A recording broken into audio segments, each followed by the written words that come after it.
அனைவருக்கும் வணக்கம். நாம இன்னைக்கு பார்க்க போறது மண்ணின் மகிமை. இந்த மண்ணின் மகிமையில பார்க்க போற ஊருக்கான ஒரு சிறு குறிப்பு. என்ன ஊர் தெரியுமாலே? ஆமாங்க. நாம பார்க்க போறது திருநெல்வேலியோட பெருமையும் சிறப்புகள பத்தி தான். திருநெல்வேலி, திருநவேலி, நெல்லை என்று தமிழர்களாலும், திண்ணவேலி என்று ஆங்கிலர்களாலும் அழைக்கப்படும் தமிழகத்தோட 5வது பெரிய நகரம் தான் திருநெல்வேலி. தலைநகர் சென்னையிலிருந்து 625 கிலோமீட்டர் தொலைவில் அமைந்துள்ளது. 16ஆம் நூற்றாண்டில் நூல் வேணுவனம் புராணம் திருநெல்வேலிக்கு வேணுவனம் அப்படின்னு பெயர் சுட்டி பாடுகிறது. வேணு அப்படின்னா மூங்கில்னு பொருள். தனது அடியார் காய்வதற்காக போட்ட நெல் மழையில் நனையாமல் இருக்க திருவே அதாவது இறைவனே வேலியாக நின்று காத்ததுனால திருநெல்வேலி என்று அழைக்கப்படுகிறது. இன்றும் ஆண்டுதோறும் நெல்லையப்பர் கோவில நெல்லுக்கு வேலையிட்ட நிகழ்ச்சி நடைபெறுகிறது. ஒவ்வொரு ஆண்டும் செப்டம்பர் 1ஆம் தேதி திருநெல்வேலி தினமாக அனுசரிக்கப்படுகிறது. திருநெல்வேலினா நமக்கு முதல்ல நினைவுக்கு வர்றது அல்வா தான். திருநெல்வேலி அல்வாவோட சுவைக்கு தாமிரபரணி ஆற்றோட நீரும் ஒரு காரணம்னு சொல்லப்படுகிறது. இருட்டுக்கடை அல்வா இங்கு மிகவும் புகழ்பெற்றது. திருநெல்வேலி நெல்லையப்பர் கோவிலுக்கு எதிர்புறமா அமைந்துள்ளது இந்த இருட்டுக்கடை அல்வா. பூக்கடைக்கு விளம்பரம் தேவையா? இந்த பழமொழி இருட்டுக்கடை அல்வாக்கு 100% பொருந்தும்.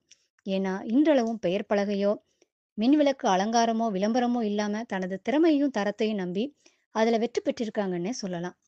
உளுந்தம்பருப்பு சோறு, எள்ளு துவையல், பதநீர், நுங்கு, சொதி சாப்பாடு, பரோட்டா, அவியல், பனை ஓலை கொழுக்கட்டை போன்ற உணவுப் பொருட்களும் இங்கு மிகவும் பிரபலமானவை. திருநெல்வேலி பாளையங்கோட்டை இரட்டை நகரங்கள்னு அழைக்கப்படுது. பாளையங்கோட்டை பல கல்வி நிறுவனங்களுக்கும் கல்லூரிகளுக்கும் பெயர் பெற்றதால தென்னிந்தியாவின் ஆக்ஸ்போர்டுன்னு அழைக்கப்படுது. அதே போல மாநில கீதமான தமிழ்தாய் வாழ்த்தை பாடிய மனோன்மணியம் சுந்தர்னார் அவர்களின் பெயர்ல இங்கு ஒரு பல்கலைக்கழகமும் அமைந்துள்ளது.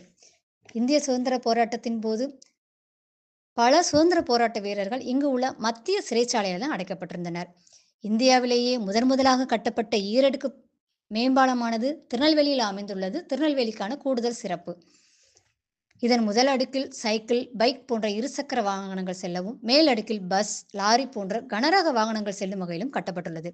திருக்குறளில் 2 அடிகள் இருப்பது போல இப்பாலத்தில் 2 அடுக்குகள் உள்ளதால் அப்போதைய முதல்வர் திரு கருணாநிதி அவர்கள் திருவள்ளுவர் ஈரடுக்கு மேம்பாலம் என்று பெயரிட்டார். திருநெல்வேலி மக்கள் தங்கள் வட்டார வழக்கில் இதனை இரட்டைப்பாலம்னு அழைக்காங்க. நெல்லையப்பர் கோவிலில் சிவபெருமான் நெல்லையப்பராக காட்சியளிக்கிறார். அன்னை காந்திமதி அம்மாள் தனி சந்நிதியில் வீற்றிருக்கிறார். அம்பாளுக்கு என்று தனி ராஜகோபுரம் இருக்கிறது. இந்த கோவிலின் 2வது பிரகாரம் சற்று பெரியது. விஞ்ஞானத்தை வியக்க வைக்கும் வகையில் நெல்லையப்பர் கோவிலில் இசை தூண்கள் ஒன்று அமைந்துள்ளது. இந்த தூண்களுக்கு ஏழிசை ஸ்வரங்கள் இசைக்கும் தூண்கள் என்று பெயர். இவற்றை தட்டி பார்த்தால் ஸ்வரங்களின் ஒலி கேட்கும். இந்த தூண்களை வெறும் கைகளால் தட்டினாலே ச ரி க ம ப த நி என்ற 7 ஸ்வரங்களும் ஒலிக்கும். ஒவ்வொரு தூணும் ஒவ்வொரு இசையை எழுப்பக்கூடியவை ஆகும். பெரிய தூணில் கர்நாடக சங்கீதமும் அதை சுற்றி உள்ள சிறிய தூண்களில் மிருதங்கம், கடம், சலங்கை, வீணை, மணி போன்ற இசைக்கருவிகளின் இசையை ஒலிக்கின்றன. ஒவ்வொரு கல்லையும் ஒவ்வொரு பதத்தில் நிலைத்திருந்தால் மட்டுமே இது சாத்தியமாகும். அந்த காலத்தில் திருவிழாக்களின் போது இசைக்கலைஞர்கள் இந்த தூண்களை பயன்படுத்தி இசைத்ததாக சொல்லப்படுகிறது. இந்த பிரகாரத்தில் தான் தாமிர சபை உள்ளது.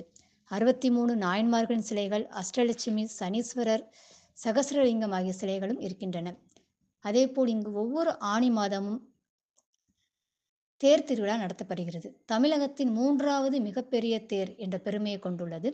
450 டன் எடையும் 85 அடி உயரமும் கொண்ட இந்த தேர் காற்றில் அசைந்து வருவதை காண கண்கோடி வேண்டும். ஐவகை நிலங்களை உள்ளடக்கிய ஒரே மாவட்டம் திருநெல்வேலி. விகேபுரம், தென்காசி, செங்கோட்டை போன்றவற்றை குறிஞ்சி நிலங்களாகவும், அம்பை, புளியங்குடி, சுரண்டை போன்றவற்றை முல்லை நிலங்களாகவும், சேரன் மகாதேவி, கல்லிடைக்குறிச்சி, ஆலங்குளம் போன்றவற்றை மருத நிலங்களாகவும், திசையன் விளை, உவரி போன்றவற்றை நெய்தல் நிலங்களாகவும், ராதாபுரம், தேரிக்காடு போன்றவற்றை பாலை நிலங்களாகவும் வகைப்படுத்துகின்றனர்.